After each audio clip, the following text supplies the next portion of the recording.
Halo teman-temanku semuanya, dimanapun kalian berada.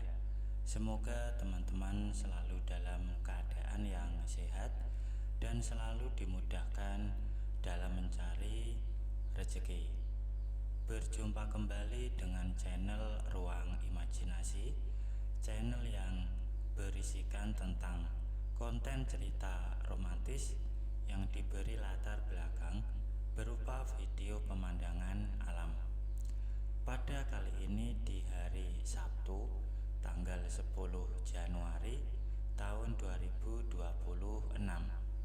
Kali ini saya melanjutkan part ke-5 ya teman-teman. Jadi saya ingatkan untuk membaca cerita sebelumnya agar tahu dan jelas sama alur ceritanya.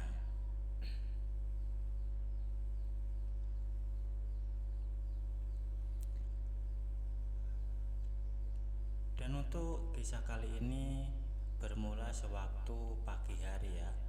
Saat sedang sarapan, Lina menanyakan kepada suaminya terkait rencana Rina yang mengajaknya menginap di puncak Bogor.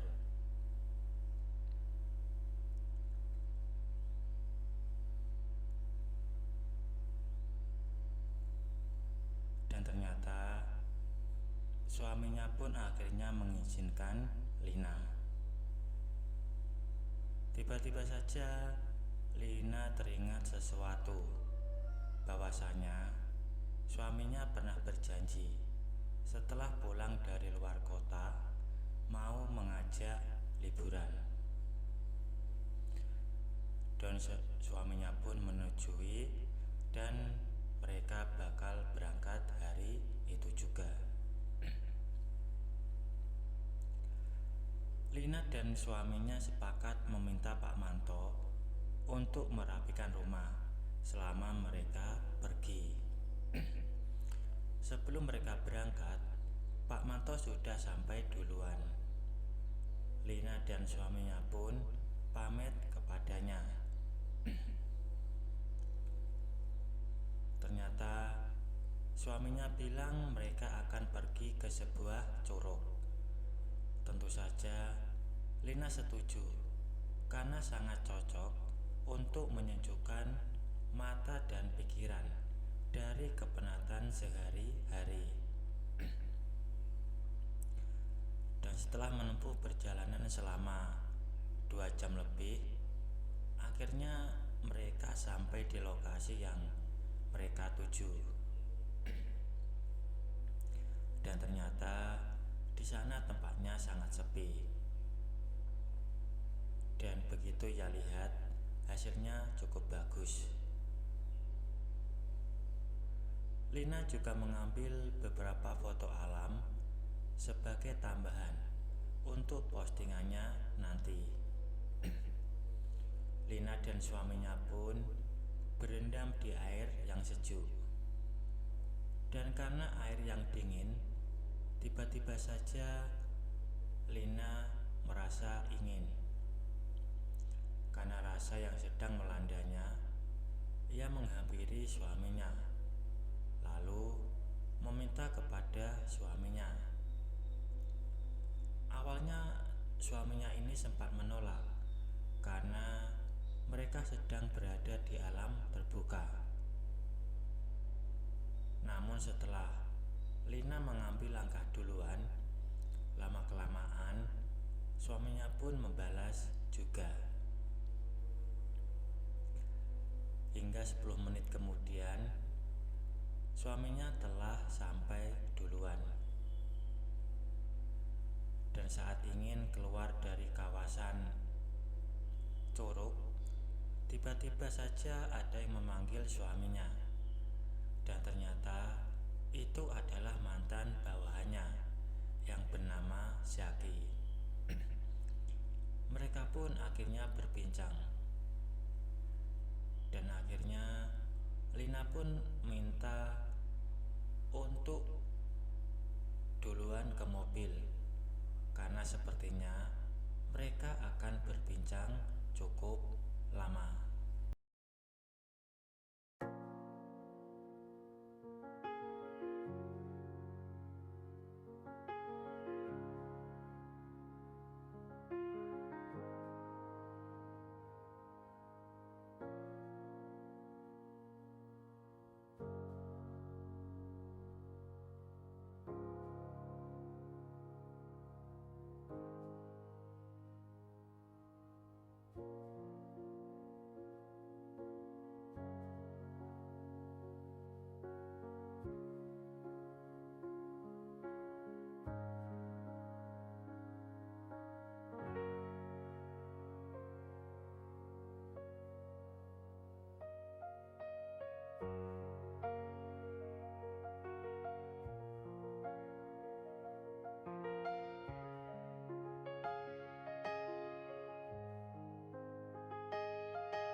Keesokan paginya, saat Lina terbangun dari tidur, ia merasa sedikit sakit dan pegal. Mungkin karena kemarin ia ke Curug dengan suaminya. Dan pagi itu, saat ia terbangun, suaminya sudah tidak ada. Dan begitu ia melangkah keluar, ternyata suaminya sedang menatap laptopnya di ruang tengah. Kemudian ia pun menghampiri suaminya dan sedikit curhat tentang rasa sakit dan pegal yang ia rasakan. Kemudian suaminya pun menawarkan untuk memijat. Akhirnya Lina dipijat oleh suaminya pagi itu. Tapi rasa pijitan suaminya tidak enak. Jadi ia meminta untuk menyudahi saja. Dan setelah itu ia pergi belanja sayur. Di tempat Pak Joko, Lina bertemu ibu-ibu lainnya dan berbincang berbagai hal. Ternyata cukup banyak gosip di sekitar situ yang baru ia ketahui.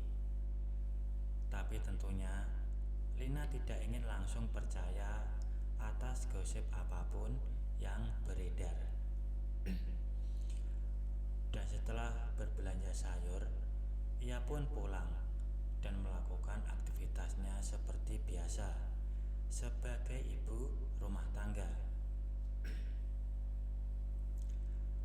Saat sedang masuk kamar, ia melihat suaminya kembali membuka laptopnya.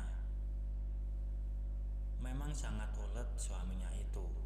Tidak heran ia dipercaya menjadi manajer di perusahaannya. Bahkan di minggu pagi yang seharusnya ia gunakan untuk bersantai dan istirahat, dia masih saja memikirkan pekerjaannya. Melihat keuletan suaminya membuat Lina bersemangat untuk membersihkan rumah. Hari itu ia juga berencana mengelap kaca-kaca dan peralatan rumah tangga beserta hiasan yang ada.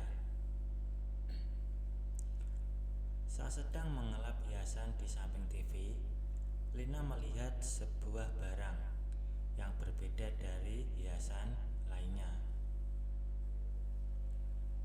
Dan setelah dipegang, ternyata itu adalah CCTV.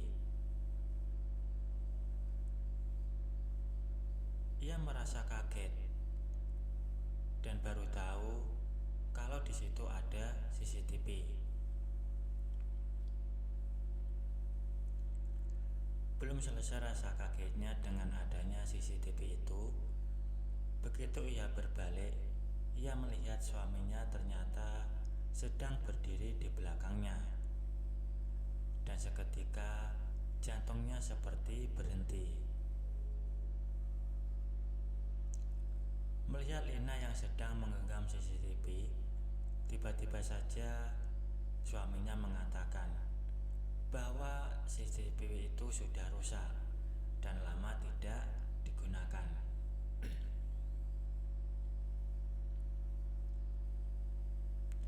Akhirnya Lina letakkan CCTV itu pada tempatnya semula.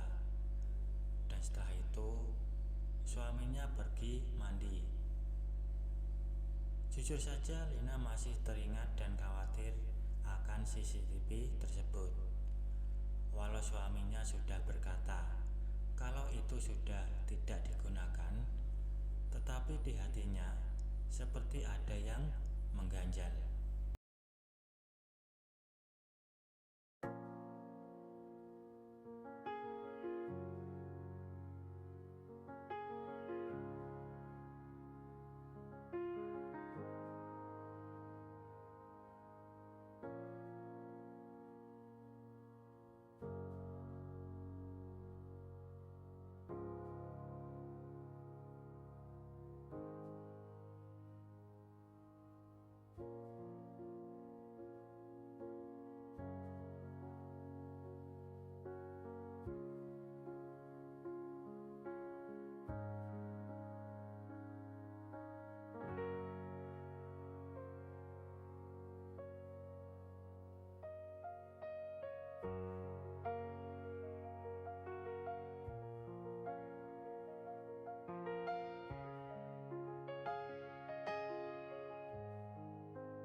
Baik teman-teman, mungkin cukup sampai di sini dulu untuk cuplikan cerita yang bisa saya berikan. Kalau ada salah penulisan maupun perkataan, saya minta maaf yang sebesar-besarnya. Semoga teman-teman dapat terhibur dengan cerita yang kali ini saya sajikan, dan nantikan kelanjutan ceritanya hanya di lain kesempatan. Saya ucapkan selamat beraktivitas dan